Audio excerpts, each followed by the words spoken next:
Tasavvur qiling 1930-yillar. Siz 10 yoshdasiz va Janubiy Filadelfiyadagi ko'chalardan birida turibsiz. Siz restorandan chiqib kelayotgan qora charm kurtkali odamni kuzatasiz. Chunki restoran egasi uni eshikkacha kuzatib qo'yadi. Xayrlashish uchun emas, balki u bu joydan mamnun ekaniga ishonch hosil qilish uchun. U yurib kelayotganida 3 kishi gaplashishdan umuman to'xtaydi. Bu qo'rquvdan emas, bundan ham boshqacharoq narsa. Balki bu hurmatdir. Siz uning na ismini, na nima ish bilan shug'ullanishini bilasiz. Lekin bitta narsani tushunasiz, u bu ko'chadan o'tganda dunyo uning atrofida aylanadi. Va mana shu paytda siz qaror qabul qilasiz. Bir kun kelib, dunyo sizning atrofingizda ham mana shunday aylanishi kerak. Aslida bu qarorning yuki juda og'ir, lekin siz buni hali bilmaysiz. Chunki siz 10 yoshdasiz va siz hozir juda ochsiz. Siz bularni tomosha qilib ulg'ayarkansiz, bu sizning birinchi maktabingiz edi. Oddiy maktab emas. Siz Mulberry ko'chasidagi ijtimoiy klubdan o'tirgan erkaklarga qarab turganingizda, ular o'zlarini bu yerning egalari kabi tutishadi. Qo'llaridagi pullar ancha ko'p, lekin ular bu pullarga e'tibor qilmayotgandek. Sizning otangiz esa har kuni ertalab soat 5 da ishga ketadi va uyga juda charchab qaytadi. Bu erkaklar esa hech qachon charchamaydigandek. 12 yoshgacha siz ular bilan tanishib olasiz va ular sizga kichik vazifalar bera boshlashadi. Bir paket klub yaqinidagi sartaroshxonaga. Siz uni ochmaysiz, ichida nima borligini so'ramaysiz. Siz shunchaki yetkazib beruvchisiz. Va bir odam sizga shunchaki $20 berib yuboradi. Uni yuzdan bilasiz, bu uchun hech qancha emas. $20. Bu sizning otangiz qurilishdan charchab, yarim kunda ishlab topadigan pul. Siz esa atiga 8 daqiqada shunchaki yurib topdingiz. O'sha kecha siz yotoqda yotib shiftga tikilasiz va bir narsani tushunasiz. Bu dunyoda ikki xil erkak bor. Paket ko'taradiganlar va ularni pul berib yuboradiganlar. Va siz hozirgina qaysi biri bo'lishingizni tanladingiz. Ikkinchisi, siz 17 yoshdasiz. Siz allaqachon noto'g'ri yo'lni tanlab bo'lgansiz. Endi siz ikkinchi odamga aylandingiz. Endi siz xo'jayinlar bilan bemalol gaplasha olasiz. Siz chetdasiz, ammo u yerdagi eng muhim odamlardansiz. Siz qarzlarni qaytara olmaydigan odamlardan pul yig'asiz. Qimorbozlardan, kichik biznes egalaridan. Birinchi marta eshikni oddiy taqillatasiz. Ikkinchi marta bu boshqacha bo'ladi. Siz otangizdan ko'proq pul topa boshlaysiz. Onangizga yangi muzlatgich olib berasiz. O'zingizga esa yaxshi kiyimlar olasiz. Lekin haqiqat shundaki, agar bugun kechqurun hibsga olinsangiz, to'da sizga hech narsada yordam bermaydi. Siz o'zingiz advokat yollaysiz, jazoni o'zingiz o'taysiz. Ya'ni qo'lga tushgandan keyin hech kim bir-birini tanimaydi. Siz buyumsiz. Boshqasiga almashtirilishi mumkin bo'lgan, unutilishi oson bo'lgan buyum. Va siz buni bilasiz. Shuning uchun hammadan ko'proq ishlaysiz. Har bir ishni qabul qilasiz. Hech qachon yo'q demaysiz. Hech qachon ortiqcha savol bermaysiz. Oradan 3 yil o'tadi. Bu paytgacha siz 2 marta hibsga olindingiz. 2 oy qamoqda o'tirdingiz va bir og'iz ham gapirmadingiz. Hech kimga. Ular buni payqashdi, sizni kuzatishdi. Endi 3-darajali odam bo'ldingiz va siz boshliqlar himoyasidasiz. Bu juda katta narsa. Bu siz endi kimningdir odamisiz degani. Endi boshqa to'dalar sizga tega olmaydi. Boshqa to'dalar sizni qo'rqita olmaydi. Agar kimdir sizga qarshi chiqsa, sizning boshlig'ingiz faqat 3 ta so'z aytadi. U men bilan. Bu 3 ta so'z, lekin ular siz olib yurgan har qanday quroldan ham kuchliroq. Lekin aynan shu sizning eng xavfli nuqtangiz. Ular sizni tekshirishyapti. O'tmishingizni kavlashyapti. Oilangizni tekshirishyapti. Har qanday xiyonat izini qidirishmoqda. Bitta xato, bitta noto'g'ri qadam, bir kecha ichib noto'g'ri odamga noto'g'ri gap aytish va hammasi tugaydi. Siz ishdan bo'shatilmaysiz. Yo'q, siz yo'q qilinasiz. Siz buni tushunasiz, shuning uchun siz mukammal bo'lasiz va kutasiz. 4-daraja. Bir kun ular sizga yaxshi kiyinib kelishingizni aytishadi. Qayerga borishingizni aytishadi, lekin boshqa hech narsa tushuntirilmaydi. Siz yerto'ladagi xonaga kirasiz. U yerda stol bor va stol atrofida siz ilgari hech qachon bir joyda ko'rmagan odamlar o'tiribdi. Xo'jayin, ikkinchi xo'jayin, maslahatchi va siz shu paytgacha boshliq deb o'ylagan odam. Stolda esa qurol bor va bir rasm. Ular sizning barmog'ingizni teshib qon chiqarishadi. Qoningizni rasmga tomizishadi. Keyin uni yoqishadi. Siz yonayotgan rasmni qo'lingizda ushlab turasiz, olov qog'ozni toki barmoqqa yetguncha yondirib tugatadi. Siz hozirgina qasam ichdingiz. Bu to'dani hamma narsadan ustun qo'yishga qasam ichdingiz. Xotiningizdan, farzandlaringizdan, ota-onangizdan va o'z hayotingizdan ham ustun. Qasamyoddan keyin xo'jayin o'rnidan turadi. Sizni tabriklaydi va shu bilan hammasi o'zgaradi. Endi siz daxlsizsiz.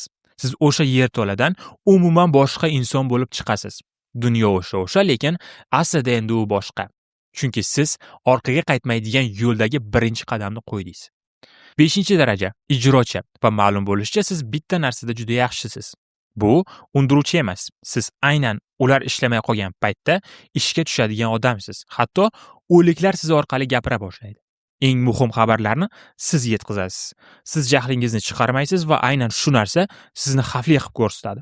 Chunki g'azablangan odamni oldindan bilish mumkin. U qanday harakat qilishini taxmin qilish oson, lekin siz har qanday holatda ham xotirjamligingizni yo'qotmaysiz. Bu butunlay boshqa daraja. Siz xonaga kirganingizda go'yo harorat pasayadi. Sizni hech qachon uchratmagan erkaklar ham qo'rquvni his qiladi. Sizni bir marta uchratganlar esa sizni hech qachon unutmaydi. Kichik xo'jayin sizni kuzatadi. Ikkinchi boshliq ham. Siz doim ular kuzatuvdasiz. Endi sizdan hamma qo'rqadi, hatto o'z to'dangizdagilar ham. Ularga siz kerak, lekin siz ularning yonida tursangiz, ular bemalol gaplashish u yoqda tursin, umuman gapirishmaydi. 6-daraja kapitan. 10 yil. Endi siz kapitansiz. Siz 15 nafar askar va yana sanab bo'lmaydigan darajada ko'p sheriklardan iborat to'dani boshqarasiz. Siz shaharning bir qismini nazorat qilasiz. Siz endi pulga to'g'ridan-to'g'ri teginmaysiz. Ularni olishga harakat ham qilmaysiz. Buni qiladigan odamlarni boshqarasiz. Har hafta odamlaringiz sizga konvertlar olib keladi. Siz o'zingizning urushingizni olasiz, qolganini yuqoriga yuborasiz. Pul yuqoriga boradi, buyruqlar pastga. Tizim shunaqa ishlaydi. Agar ikki to'da a'zosi hudud uchun tortishib qolishsa, sizni oldingizga kelishadi. Sizning bitta so'zingiz tufayli hammasi tugaydi. Ular hech qanday shikoyat qilishmaydi, lekin shu payt FQB allaqachon sizning suratingizni o'z doskasiga ilib qo'ygan. Atrofda iplar bilan bog'langan boshqa suratlar, sizning odamlaringiz, sheriklaringiz, sizning ustingizdagilar. Ular dalil qidirishyapti. Shuning uchun siz telefon ishlatmaysiz.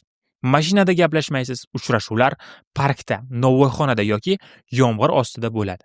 Gaplar esa yarimta jumlalar va imo ishoralar bilan bo'ladi. Sizning butun hayotingiz pichirlashdan iborat va ongingizning chuqur bir joyida bitta fikr bor. Siz uni har safar paydo bo'lganda yo'qotishga harakat qilasiz. Bu hayotni yashash deb bo'ladimi? Bunga arziydimi? 7-daraja, ikkinchi boshliq. Boss sizni tanladi. Hamma orasidan. Bu u sizga eng ko'p ishonadi degani emas. Bu sizga boshqalardan ko'ra ko'proq ishonadi degani. Endi kundalik ishlarning hammasi siz orqali bo'ladi. Boss esa umuman ko'rinmaydi. U to'da a'zolari bilan uchrashmaydi, pulga tegmaydi. Hammasi sizni qo'lingizdan o'tadi. Siz uning qalqonisiz. Agar huquqni muhofaza qilish organlari keladigan bo'lsa, ular birinchi bo'lib sizni topadi. Sizda hammasi bor. Shahar chetidagi uy, savol bermaydigan xotin. Bu 10 yoshli bola orzu qilgan hayot. Lekin bu tush siz kutganingizdan boshqacha chiqdi. 4 yildan beri siz tinch uxlamagansiz. Har bir eshik taqillashi, har bir telefon qo'ng'irog'i, hatto kofe ichamiz degan eski do'st ham oxirgi uchrashuv bo'lishi mumkin. Chunki hukumatning qo'lida ko'chadagi har qanday quroldan kuchliroq narsa bor. Ular sizni jinoyat ustida ushlashi shart emas. Faqat siz tashkilotning bir qismi ekaningizni isbotlashsa bo'ldi. Sizning to'da a'zolaringiz qilgan har bir jinoyat tepaga chiqadi. Sizgacha, keyin bossgacha. Eski qoidalar o'zgaryapti. Qasam ichgan odamlar sud zalida o'tiribdi va barmoqlari bilan ko'rsatishyapti. Siz buni his qilasiz. Dunyo o'zgaryapti, lekin siz juda chuqur botqoqqa kirib ketgansiz. Juda ko'p chegarani kesib o'tdingiz. Juda ko'p ismni bilasiz. Bu hayotdan chiqishning faqat ikkita yo'li bor. O'lim yoki qamoq. Tergovchilar chorshanba kuni ertalab kelishadi. Qurol bilan emas, hujjatlar bilan. Suratlar, yozuvlar, 11 yillik moliyaviy dalillar. Siz kulrang xonada o'tiribsiz va ular sizga sizni nima kutayotganini aniq ko'rsatishadi. Umrbod qamoq, shartli ozodliksiz. Siz federal kamerada bo'lasiz. Farzandlaringiz sizni faqat shisha ortidan ko'rib ulg'ayadi. Keyin tergovchilar sizga tanlash imkonini beradi. Biz bilan hamkorlik qil yoki qolgan umringni beton qutida o'tqiz. Siz o'zingizga hech qachon bunday qilmaslikka qasam ichgansiz. Qo'lingizda yonayotgan rasm bilan qasam ichgansiz, lekin siz yashashni tanlaysiz. Bu yo'l noto'g'ri ekanini tushungansiz. Ko'kragingizga yopishtirilgan kichkina mikrofon bilan siz 20 yil tanigan odamlaringiz qarshisida o'tiribsiz.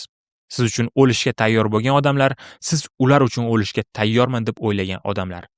Siz ularning har bir so'zini yozib olasiz. Ularning hazillariga kulasiz, ovqatlarni bo'lishasiz, ko'zlariga qaraysiz va ularga xiyonat qilasiz. Har kuni siz o'zingizga boshqa yo'lingiz yo'qligini aytasiz, lekin tungi soat 3 da shiftga tikilib yotganingizda siz kimga aylanganingizni bilasiz. Buni ifodalash uchun to'g'ri so'z yo'q. Va eng og'ir tomoni, agar sizga bu taklif qaytadan berilsa, siz yana shu qarorni qabul qilgan bo'lardingiz. Shu sabab bu og'riq hech qachon yo'qolmaydi. 47 ayblov, tovlamachilik, 3 ta qotillik ayblovi. Advokatingiz kurashishni aytadi, lekin siz aybni tan olasiz. Hukm 30 yil. Xotiningiz sud zalida oldingi qatorda o'tiradi. Hukm o'qilayotganda u yig'lamaydi. U shunchaki muzlab qolgan. Siz 20 yil davomida qurgan imperiya bir hafta ichida parchalanadi. Sizning ismingiz endi odamlar aytishni xohlamagan narsaga aylanadi. Sizning ismingiz endi ular uchun og'ir. Bolalaringiz familiyasini o'zgartiradi. Do'stlariga esa otamiz o'lgan deb aytishadi. Chunki buni tushuntirish osonroq. Siz esa kamerada o'tiribsiz. Kuniga 23 soat. Va siz o'sha birinchi paket haqida o'ylaysiz. Sartaroshxona haqida. $20 kupyura haqida. Siz katta bo'lishni, boshliq bo'lishni tanlayapman deb o'ylagandingiz. Endi tushundingizki, bu yoshlik ekan. Aslida siz o'sha paytda qamoqni tanlagansiz. Siz shu yerda o'lasiz yoki chiqqaningizdan ko'p o'tmay. Chunki siz guvohlik bergansiz. Siz hammani sotgansiz. O'zingiz bilgan har bir odamni. Shuning uchun davlatning sizga bergan va'dasi bo'yicha endi sizda yangi ism bor. Yangi hujjatlar, kichik kvartira. Qurilish materiallari do'konida oddiy ish. Siz hech kim bilan bog'lana olmaysiz. Na eski jamoangiz bilan, na oilangiz bilan, na farzandlaringiz bilan. Agar urinib ko'rsangiz, himoya tugaydi. Chunki sizni qidirib yurgan odamlar bor. Shuning uchun siz oshxonada yolg'iz o'tirib, nonushta qilasiz. Gazeta o'qiysiz, sizni hech kim tanimaydigan shaharda. Ba'zida ko'zingiz eski mahalla haqidagi xabarlarga tushadi. Yana bir xo'jayin qo'lga olingan. Yana bir oila parchalanib ketgan. Xuddi shu hikoya, faqat ismlari boshqa. Yakun esa hech qachon o'zgarmaydi. Shunda siz yana o'sha bolani eslaysiz. 10 yoshli bola Janubiy Filadelfiyadagi burchakda turibdi. Qora charm kurtkali odamning restorandan chiqishini kuzatyapti va ichidan qaror qilyapti. Bir kun kelib, dunyo uning atrofida aylanishi kerak. Xuddi o'sha burchakda hozir ham boshqa bola turibdi. U ham kuzatyapti, u ham qaror qilyapti. U charm kurtkani ko'radi, u hurmatni ko'radi, lekin u sizni ko'rmaydi. U avvallari xuddi shunday hurmatga ega bo'lgan odam hozir oshxonada yolg'iz o'tirganini, tuxum yeyotganini, o'zi sevgan har bir insondan minglab kilometr uzoqda yashayotganini ko'rmaydi. Ha oilam, siz hozir o'ylayotgan oddiy hayot qaysidir boy badavlat insonning orzusidir balki. Shuning uchun nolimasdan shukr qilib yashashga harakat qilaylik. Agar video yoqqan bo'lsa, kommentariy yozing, videoga like bosing va kanalga obuna bo'ling. Sizlar kanalga umuman obuna bo'lmayapsizlar. Shuning uchun menda motivatsiya ham bo'lmayapti. Agar obunachilarimiz soni qanchalik ko'p bo'lsa, men videolarni ham shunchalik tez-tez chiqarishga va'da beraman. Sizlarni yaxshi ko'raman. O'zingizni ehtiyot qilinglar. Hozircha xayr.